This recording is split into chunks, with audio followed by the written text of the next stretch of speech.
Assalamualaikum warahmatullahi wabarakatuh. Perkenalkan, nama saya Laila Octavia Ventina dengan NPM A1A022040. Yang terhormat Bapak Nurmanzah selaku dosen pengampu pada mata kuliah analisis wacana dan teman-teman yang saya banggakan. Tujuan dibuatnya video ini adalah untuk memenuhi tugas UTS pada pertemuan ke-8. Yang pertama, saya akan menyampaikan mengenai hakikat wacana. Istilah wacana berasal dari bahasa Sanskerta yaitu wak atau vach yang berarti berkata atau berucap. Istilah tersebut merupakan bentuk aktif atau sebuah bentuk verba. Istilah wacana juga merupakan terjemahan dari bahasa Inggris yaitu discourse. Bahasa tersebut berasal dari bahasa Latin yaitu discourses yang berarti lari ke sana kemari atau lari bolak-balik. Dalam kamus Webster, istilah tersebut diperluas menjadi komunikasi kata-kata, ekspresi gagasan-gagasan, dan risalah tulisan berupa ceramah, pidato, dan lain sebagainya. Jadi dapat disimpulkan bahwa wacana adalah satuan bahasa yang lengkap, sehingga dalam hierarki gramatikal merupakan satuan gramatikal tertinggi atau terbesar. Wacana juga merupakan unsur kebahasaan yang lengkap dari segi kebahasaan maupun dari segi maknanya. Selanjutnya mengenai hakikat analisis wacana. Menurut Slembrooke, analisis wacana merupakan analisis unit linguistik terhadap penggunaan bahasa lisan maupun tulis yang melibatkan orang menyampai pesan dengan penerima pesan dalam tindak komunikasi. Analisis wacana bertujuan untuk mengetahui adanya pola-pola atau tatanan yang diekspresikan oleh suatu teks. Interpretasi suatu unit kebahasaan dapat diketahui secara jelas termasuk pesan yang ingin disampaikan, mengapa harus disampaikan, dan bagaimana pesan disampaikan. Analisis wacana mengkaji unit kebahasaan dalam cakupan ilmu linguistik baik mikro seperti sintaksis, morfologi, dan fonologi, dan linguistik makro seperti sosiolinguistik, pragmatik, psikolinguistik. Jadi, dapat disimpulkan bahwa analisis wacana adalah pendekatan dalam linguistik yang bertujuan untuk memahami bagaimana bahasa digunakan dalam konteks komunikasi, baik lisan maupun tulisan. Melalui analisis ini, kita dapat mengidentifikasi pola-pola dan struktur yang terdapat dalam teks, serta memahami pesan yang disampaikan, alasan dibalik penyampaian pesan tersebut, dan cara penyampaiannya. Selanjutnya yaitu mengenai struktur wacana. Sebagaimana batasan wacana yang diungkapkan oleh Tarigan pada tahun 1987 di halaman 27, bahwa wacana adalah satuan bahasa yang terlengkap dan tertinggi atau klausa dengan koherensi dan kohesi tinggi yang berkesinambungan dan mempunyai awal dan akhir yang nyata disampaikan secara lisan maupun tertulis. Maka, urutan dalam linguistik dari yang terkecil sampai yang terbesar adalah yang pertama yaitu fonem, lalu morfem, kata, frase, klausa, kalimat, dan yang terakhir wacana. Selanjutnya, bahasan mengenai unsur pembangun teks wacana dalam peristiwa komunikasi. Di sini ada dua unsur yaitu unsur internal dan unsur eksternal. Yang pertama kita akan bahas adalah struktur internal. Struktur internal merupakan unsur pembangun wacana yang berasal dari dalam wacana itu sendiri. Unsur internal dibagi dalam dua kelompok yaitu yang pertama kata dan kalimat. Jika dilihat di dalam struktur yang lebih besar atau misalnya di dalam kalimat, kata merupakan bagian dari kalimat karena sebuah kalimat bisa terdiri dari beberapa kata yang membentuk suatu pengertian yang utuh dan selesai jika dilisankan. Sebuah kalimat diakhiri dengan intonasi final. Yang kedua, teks dan konteks. Teks merupakan hasil proses wacana. Di dalam proses tersebut terdapat nilai-nilai, ideologi, emosi, kepentingan-kepentingan, dan lain-lain. Dengan demikian, memahami makna suatu teks itu tidak bisa dilepaskan dari hanya pemahaman tentang teks itu tersendiri, namun juga harus memahami tentang konteks yang menyertai teks tersebut. Jika dalam Jika salah dalam menafsirkan konteksnya, maka pemahaman makna dan pesan teks tersebut terhambat. Perpaduan teks dan konteks disebut wacana. Artinya, sebuah teks disebut wacana berkat adanya konteks pada pihak lain.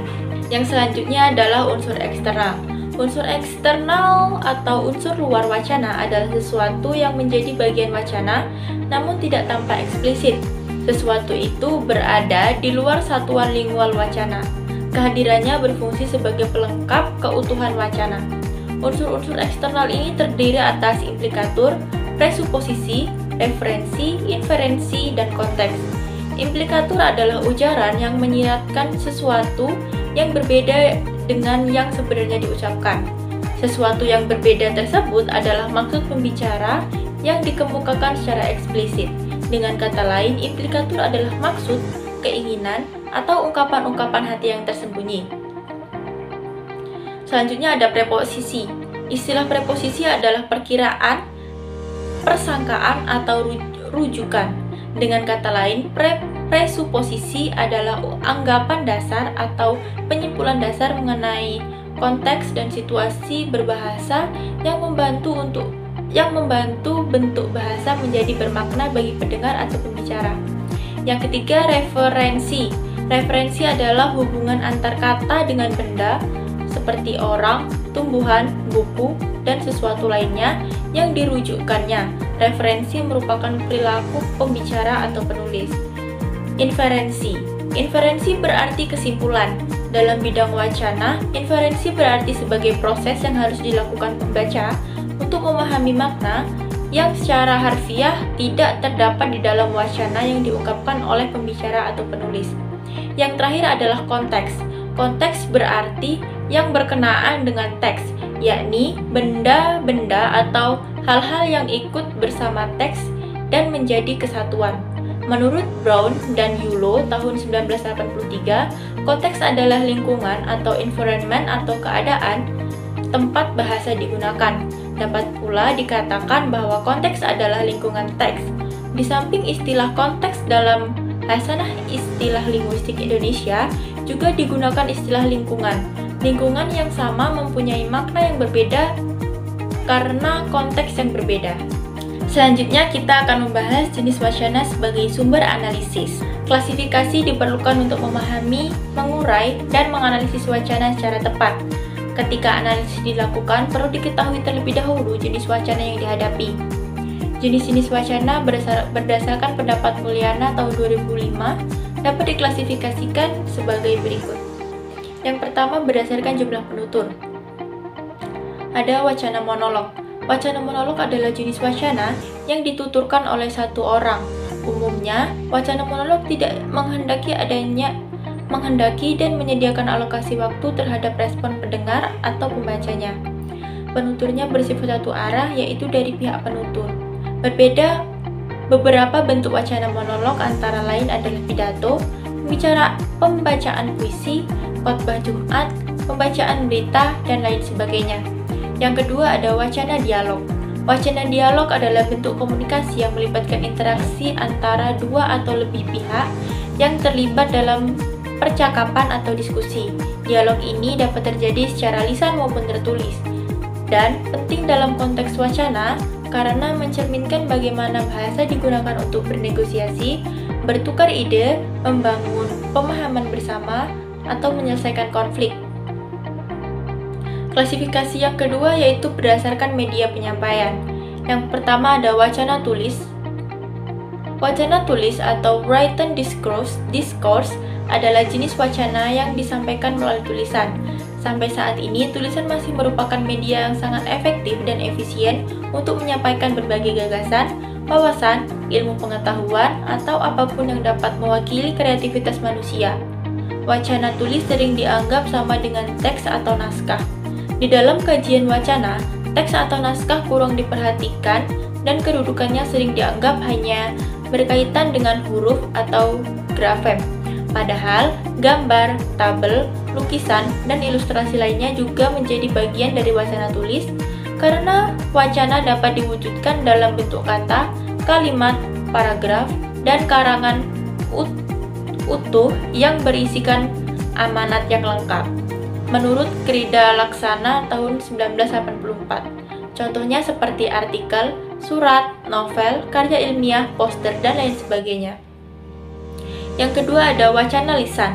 Adalah jenis wacana yang disampaikan secara lisan dan langsung dengan bahasa verbal. Jenis wacana ini sering disebut sebagai tuturan atau speech atau ujaran atau utterance. Sebagai contoh, sebuah informasi yang disampaikan oleh pembawa berita melalui siaran radio. Klasifikasi yang selanjutnya yaitu berdasarkan sifat. Yang pertama ada wacana fiksi. Wacana fiksi adalah wacana yang bentuk dan isinya berorientasi pada imajinasi. Bahasanya menganut aliran konotatif, analogis, dan multi-interpretable. Penampilan dan rasa bahasanya dikemas secara literal atau estetis. Wacana fiksi dapat dipilih menjadi 3 jenis, yaitu wacana prosa. Wacana prosa adalah wacana yang disampaikan atau ditulis dalam bentuk cerita atau tulisan berupa prosa. Wacana ini berbentuk tulis atau lisan, misalnya novel, cerita pendek, artikel, dan lain sebagainya. Yang kedua ada wacana puisi. Wacana puisi merupakan jenis wacana yang dituturkan atau disampaikan dalam bentuk puisi. Wacana puisi bisa berbentuk lisan maupun tulisan. Wacana puisi juga disebut sebagai wacana sastra karena puisi adalah satu jenis sastra. Di dalam wacana puisi terdapat wacana puisi puitik dan wacana puisi prosaik. Wacana puisi puitik merupakan wacana puisi yang gaya bahasanya puitis. Artinya, dalam pemakaian bahasanya, pembaca memerlukan metode khusus dalam penampakan gaya bahasanya. Sedangkan wacana puisi prosaik merupakan wacana puisi yang gaya bahasanya mudah dimengerti karena berbentuk prosa. Yang ketiga ada wacana drama. Wacana drama atau dramatik adalah jenis wacana yang disampaikan dalam bentuk drama. Pola yang digunakan pada umumnya berbentuk percakapan atau dialog. Karena dalam wacana drama dibutuhkan 2 orang atau lebih untuk menyampaikan sebuah cerita. Di dalam wacana drama terdapat alur cerita. Alur cerita tersebut diperankan oleh tokoh-tokoh yang memiliki karakter atau watak yang berbeda. Yang selanjutnya ada wacana non-fiksi. Wacana non-fiksi atau wacana ilmiah. Jenis wacana ini disampaikan dengan pola dan cara-cara ilmiah yang dapat dipertanggungjawabkan kebenarannya. Bahasa yang digunakan bersifat denotatif, lugas, dan jelas. Wacana non-fiksi juga dikatakan wacana yang bersifat faktual dan yang terkandung di dalamnya adalah nyata. Misalnya laporan penelitian, buku materi, petunjuk penggunaan pesawat terbang, artikel, opini, berita, dan lain-lain. Klasifikasi yang selanjutnya yaitu klasifikasi berdasarkan tujuan. Yang pertama ada wacana narasi. Istilah narasi berasal dari bahasa Inggris narration yang berarti cerita. Karena wacana narasi sering ditafsirkan sebagai cerita yang bersifat menceritakan suatu peristiwa atau serangkaian peristiwa yang disusun sedemikian rupa sehingga menimbulkan pengertian-pengertian yang merefleksikan interpretasi penulisnya. Yang selanjutnya ada wacana deskripsi. Wacana deskripsi adalah wacana yang terutama digunakan untuk membangkitkan impresi kesan tentang seseorang, tempat, atau pemandangan, dan yang semacam itu. Yang ketiga ada wacana eksposisi. Wacana eksposisi adalah paparan yang memberikan, mengupas, atau menguraikan sesuatu demi sesuatu penyuluhannya atau penyampaian informasi, dan penyuluhan tersebut tanpa disertai desakan atau paksaan kepada pembacanya agar menerima sesuatu yang dipaparkan sebagai sesuatu yang besar. Contohnya seperti petunjuk cara melakukan teknik sablon dan lain-lain. Yang keempat, wacana argumentasi. Wacana argumentasi adalah wacana yang isinya terdiri dari paparan alasan dan penyintetisan pendapat untuk membangun suatu kesimpulan. Pada wacana tersebut, argumentasi digunakan untuk meyakinkan keberadaan pendapat, gagasan, ataupun konsepsi sesuatu berdasarkan fenomena-fenomena keilmuan yang digunakan. Yang kelima ada wacana persuasi. Wacana persuasi adalah wacana yang berisi paparan, berdaya bujuk, atau berdaya himbauan yang dapat membangkitkan ketergiuran pembacanya untuk meyakini dan menuruti himbauan. Tuturan dalam persuasif berisi ajakan agar pendengar melakukan sesuatu yang diujarkan. Pembahasan yang terakhir yaitu mengenai prosedur analisis data dari metode-metode penelitian analisis wacana. Sudah diketahui di awal bahwa analisis wacana adalah metode penelitian yang digunakan untuk memahami bagaimana bahasa digunakan dalam konteks tertentu, termasuk untuk melihat bagaimana kekuasaan, ideologi, dan identitas diungkapkan dalam teks atau komunikasi verbal. Ada beberapa pendekatan yang bisa digunakan dalam analisis wacana, masing-masing dengan prosedur yang berbeda tergantung pada kerangka teoritis yang digunakan.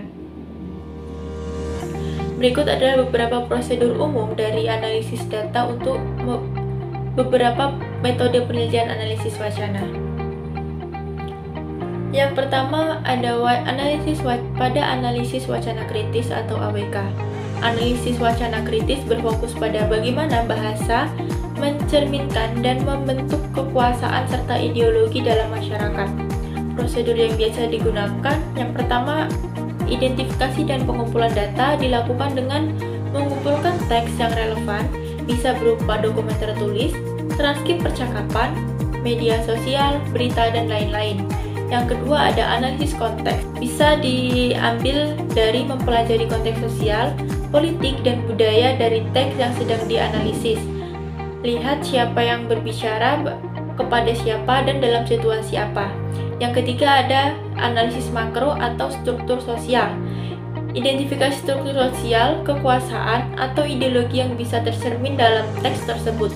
Misalnya bagaimana kekuasaan atau dominasi sosial dihasilkan dan diperkenalkan. Yang keempat, analisis mikro atau penggunaan bahasa bisa dicari dengan analisis penggunaan bahasa pada level mikro seperti pilihan kata, struktur kata, metafora, modalitas, dan strategi wacana, atau seperti inklusi atau eksklusi pada pihak tertentu. Yang selanjutnya ada interpretasi dan refleksi kritis. Bisa ditemukan dengan hubungan temuan mikro dengan struktur makro yang ada pada unsur dalam masyarakat dan refleksikan dampak sosial dari penggunaan bahasa tersebut. Yang kedua ada analisis wacana vocation. Pendekatan ini terinspirasi dari pemikiran Michel Foucault dan berfokus pada bagaimana pengetahuan dan kekuasaan beroperasi dalam wacana tertentu. Prosedur yang biasa digunakan yaitu identifikasi. Yang pertama, identifikasi pertanyaan penelitian. Tentukan fokus terkait kekuasaan, pengetahuan, atau praktik diskutif yang ingin diteliti. Yang kedua, pengumpulan data, yaitu dengan mengumpulkan berbagai teks dari berbagai sumber, misalnya arsip, dokumen, artikel, dan pidato yang berhubungan dengan topik yang diteliti. Yang ketiga, pemetaan wacana. Identifikasi wacana dominan dalam teks dan bagaimana wacana tersebut membentuk realitas sosial. Amati bagaimana wacana tertentu membatasi atau membuka ruang bagi cara berpikir atau bertindak. Yang keempat ada analisis hubungan kekuasaan. Analisislah bagaimana wacana tersebut menghasilkan dan mempertahankan kekuasaan. Perhatikan juga siapa yang memiliki otoritas dalam wacana tersebut. Yang kelima, analisis praktik diskursif. Pelajarilah praktik diskursif yang dihasilkan oleh wacana dan bagaimana individu atau kelompok diatur melalui penggunaan wacana ini. Yang ketiga ada analisis wacana sosial atau Norman Fairlauch. Metode ini menggabungkan analisis linguistik dengan analisis sosial untuk memahami bagaimana bahasa berperan dalam proses sosial. Prosedur, beberapa prosedur yang biasanya digunakan yaitu pengumpulan data. Yang pertama, pengumpulan data. Pengumpulan data berupa teks, baik tertulis maupun lisan, yang berhubungan dengan objek penelitian. Yang kedua, analisis teks atau deskripsi. Lakukan analisis linguistik terhadap teks. Perhatikan aspek-aspek seperti kosakata, tata bahasa, struktur teks, dan gaya bahasa. Yang ketiga, analisis praktik wacana atau interpretasi. Analisislah bagaimana teks tersebut digunakan dalam konteks tertentu. Perhatikan konteks produksi, distribusi, dan konsumsi teks tersebut. Yang keempat, analisis praktik sosial atau eksplanasi. Kaitkan penggunaan bahasa dengan struktur sosial yang lebih luas. Lihat bagaimana wacana mencerminkan, membentuk, atau dipengaruhi oleh kekuasaan dan ideologi dalam masyarakat. Yang kelima, kritik terhadap dampak sosial. Analisislah dampak sosial dari wacana tersebut terhadap kehidupan sehari-hari dan struktur sosial yang lebih luas. Mungkin itu saja yang dapat saya sampaikan. Kurang dan lebihnya saya mohon maaf. Saya akhiri. Wassalamualaikum warahmatullahi wabarakatuh.